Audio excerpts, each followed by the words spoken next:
Why does just about every major studio that you ever see photos of have multiple pairs of monitors, where there's a super small, sometimes very inexpensive monitor next to a super big, really expensive monitor? Why is that? How do these two monitors that are the opposite ends of the size spectrum and almost the entire opposite end of the price spectrum have a real place living next to each other? And how does this apply to you in your home studio? Let's get into it.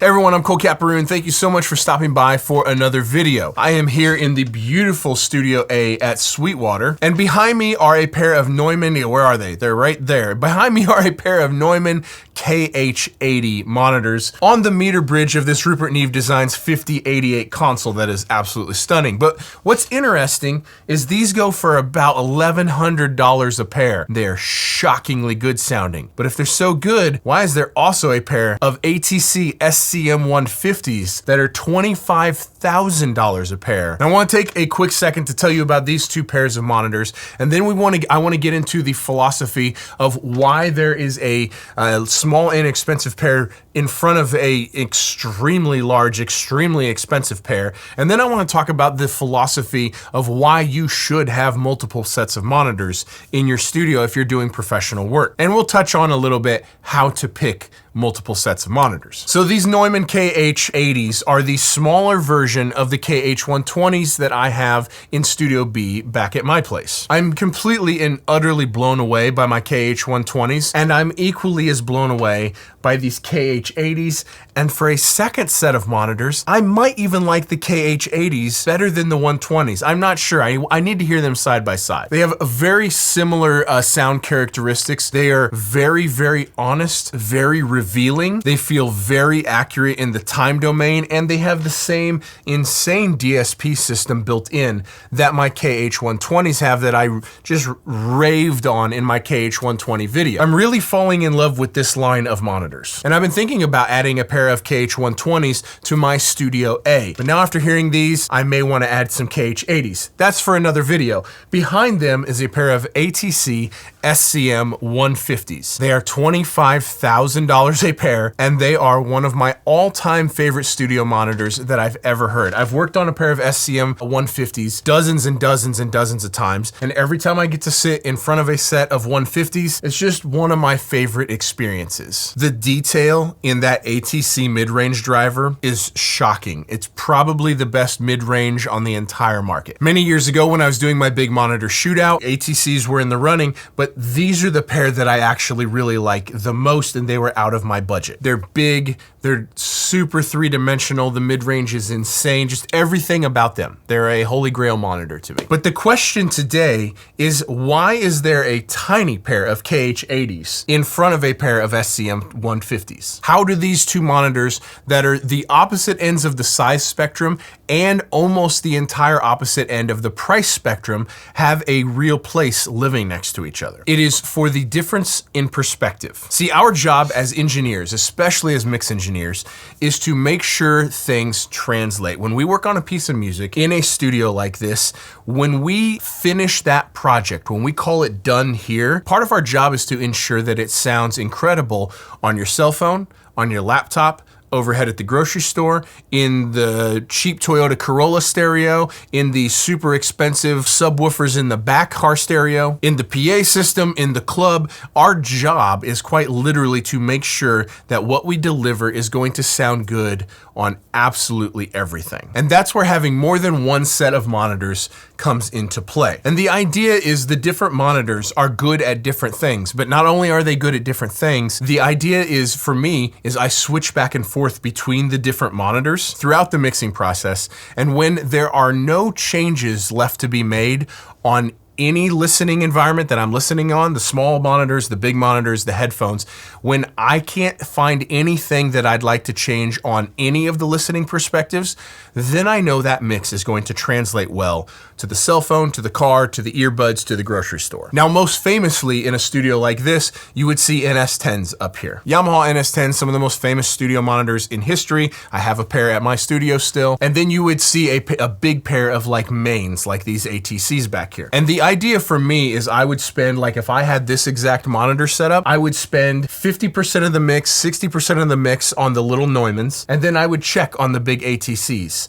And I would constantly be going back and forth between those. But what's important is that you have speakers that provide you a different perspective. It's one of the reasons like Auratone mix cubes are so popular, is because those little mix cubes are such a different perspective from any other pair of monitors that it's a wonderful thing to bounce back and forth between. It's one of the reasons why NS10s were so popular, is because they didn't sound anything like big main studio monitors, and it was such a different perspective, and they just had great translation. That was a wonderful thing to bounce back and forth and check your work on. I am truly blown away by these KH80s. Like, honestly, they are so usable in exactly, they don't sound like NS10s, but they are so usable in exactly the same way that an NS10 is. Super fast in the time domain, super accurate and revealing, and a wonderful perspective that helps relate to a whole bunch of other listening environments. But there's a bunch of different ways that you can do this.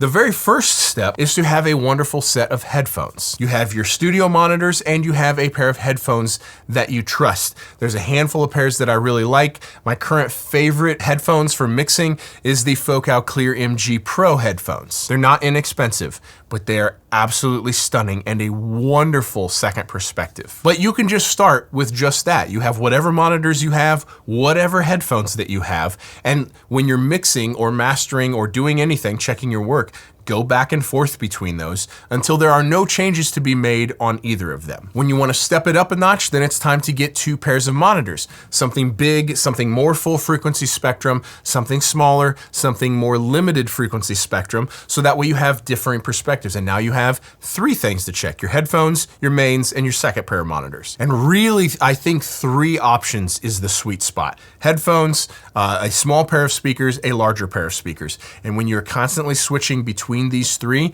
and there's no changes left to be made, you have nailed it. Multiple sets of monitors. Why do you have both of these? Yeah, I mean, for a while I was just working on the midfields that were in the room. They're really impressive to listen back to your songs with an artist in the room, but I was struggling to nail those detailed moves I was looking for, specifically in panning and EQ. I was just struggling to have that level of detail that I was having in my mix room, where I have near field ATCs right in front of my face.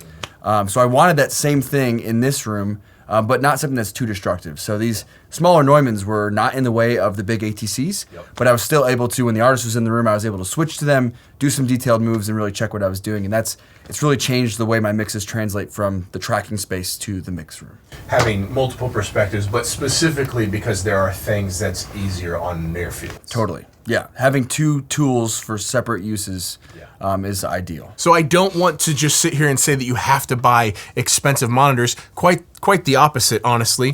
For smaller monitors, sometimes the less expensive stuff is a really good option. I think these KH80s are only like $1,100 a pair. In the grand scheme of studio monitors, for something that sounds like these and has the DSP built in that these have, that's crazy. But I just think it's an interesting perspective that most people wouldn't have gathered, why you have small, cheap speakers in front of gigantic, super expensive speakers.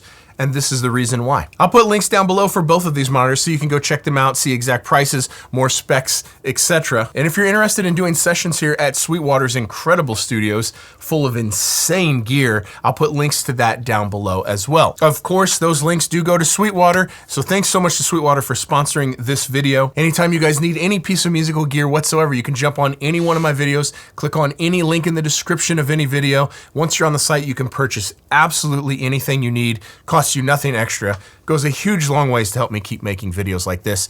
Thanks to Sweetwater for letting me spend time in their studios. A lot more videos to come. Thanks so much to you guys for using those links anytime you need to purchase anything. And that will do it for me. Let me know your thoughts. I want to know what monitors you are mixing on. If you have more than one perspective, drop it in a comment down below. What headphones, what main pair of monitors, what second pair of monitors? I want to know what you guys are using in the comments down below. Thank you guys for watching. We'll see you in the next one.